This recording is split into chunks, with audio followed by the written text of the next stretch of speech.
નમસ્કાર મિત્રો, કેમ છો? બંસી બિષ્ણુ એકવાર ફરીથી તમારું સ્વાગત છે. અત્યારે આફ્રિકાના સાઉથ સુડાન દેશમાં છું. અહીંયા એક જાતિના લોકો રહે છે જેને મુંડારી ટ્રાઇબ કહેવાય છે અને એ લોકો હજાર ગાયો રાખતા હોય છે. ગાયોને પ્રોટેક્ટ કરવા એ અલગ અલગ પ્રકારની સિક્યુરિટી પણ કરતા હોય છે. ગાયોને મોસ્કીટોથી બચાવવા માટે પણ એમના અલગ અલગ તરીકાના પ્રયાસ હોય છે. તો આપણે આજે જાણીશું કે એ લોકો કેવી રીતે સર્વાઈવ કરતા હોય છે, એમનો શું કામકાજ હોય છે, કેવી રીતે એ લોકો એમનો ગુજારો કરે છે, ગુજારાન કરે છે, એ તમને બતાવીશું. તો અત્યારે હું સાઉથ સુડાન જુબા કેપિટલ છે ત્યાંથી લગભગ 30-40 કિલોમીટર દૂર જંગલમાં છું. અહીંયા આવવા માટે કોઈ જ રાસ્તો નથી. અમે 2 કલાક ગાડીમાં ફર્યા હતા જંગલમાં, ત્યારે અહીંયા પહોંચ્યા હતા. અહીંયા આવ્યા પછી જોયું કે અહીંયા કોઈ ઘર નથી, માત્ર ને માત્ર ગાયો જ ગાયો છે, બીજું કંઈ જ નથી. સવારના 7 વાગ્યાનો જે સિચ્યુએશન છે એ તમને હું બતાવવા માંગીશું કે અહીંયાના લોકો સવારે ઉઠતાની સાથે જે ગાયો છે એમની ગોબરને ક્લિનિંગ કરી અને દૂર નાખે છે, ત્યાંથી સાફ કરે છે. એકદમ જે ગાયોને બેસવાની જગ્યા છે એ જગ્યાને સાફ સુથરી રાખે છે. સૌથી પહેલા કામ એ જ કરે છે. એ જ ગોબરને થોડોક દૂર નાખી પછી એને વિખોરી નાખે છે આખી, તાકી ગોબર જ્યારે પણ સૂકી જાય તો એ ગોબર પાછી ગાયોને ધુમાડો કરીને મચ્છર ભગાવવા માટે કામમાં લે છે. તમે ત્યાં જોઈ શકો રાખનો ઢગલો આખો દિવસ આખી રાત, તાકી આ ધુમાડાથી મોસ્કીટો બધા ભાગી જાય. આ તો થઈ ગયો એમને મોસ્કીટો ભગાડવાનો તરીકો. પછી બીજો જે આ જ રાખ છે એમના બોડી ઉપર લગાવે છે, એમના સિંગ ઉપર લગાવે છે, મોસ્કીટો એમના ઉપર ના બેસે. ગાયોની હેલ્થ સારી છે.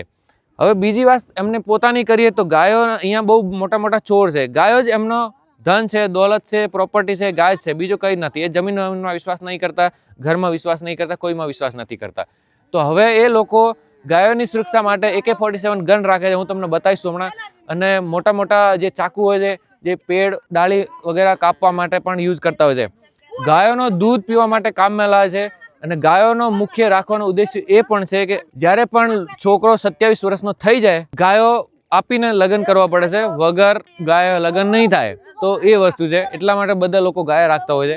જ્યારે પણ એમને કોઈ સામાન વગેરેની જરૂરત પડે તો એ સામાન લેવા માટે જે પૈસા જોઈએ એ પણ એકાદ ગાય વેચીને પછી એ લોકો સામાન પણ એનાથી જ લાવે છે. તો આપણે થોડા ફરતા ફરતા વાત કરીશું. અને એ લોકો બકરીઓ પણ રાખતા હોય છે, એટલે બકરીઓને પણ વેચીને પૈસા કમાવતા હોય છે, અથવા તો એની પણ બલી આપી દે છે. એ પણ એમનો કામકાજ છે. અહીંયા ઘણી બધી બકરીઓ પણ જોઈ શકો છો. એટલે હજાર સંખ્યામાં છે. આ લોકોનો કોઈ ઘર નથી, એ લોકો ફરતા જ હોય છે.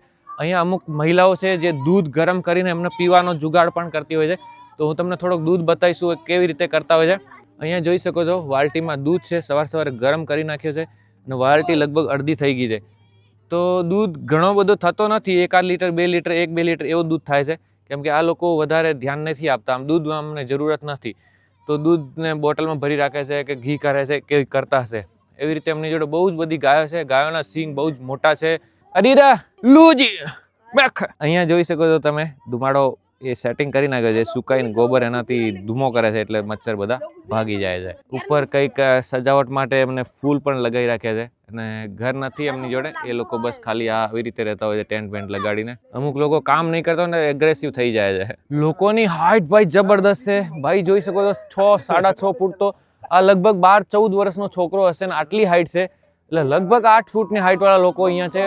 છોકરીઓ પણ આટલી જ હાઈટ છે. એમની જોડે ફોન છે મોટા મોટા, એ ફોનથી લાઇટ પણ કરતા હોય છે અને ફોન પર વાતો પણ કરતા હોય છે, FM પણ સાંભળતા હોય છે. તો આવી રીતનો કંઈક અહીંયા પ્રોગ્રામ ચાલતો હોય છે. ગાયોની એટલી બધી એ ખ્યાલ રાખે છે ને કે ગાયો જ એમની પ્રોપર્ટી છે મેન.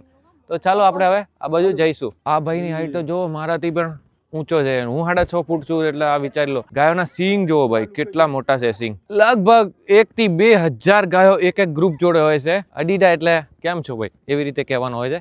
એટલે આ બધો છે. તમને પછી બીજા વિડીયોમાં જણાવીશું કે આ લોકો કેવી રીતે શું કરતા હોય છે. ઠીક છે ને? તો ચાલો હવે આપણે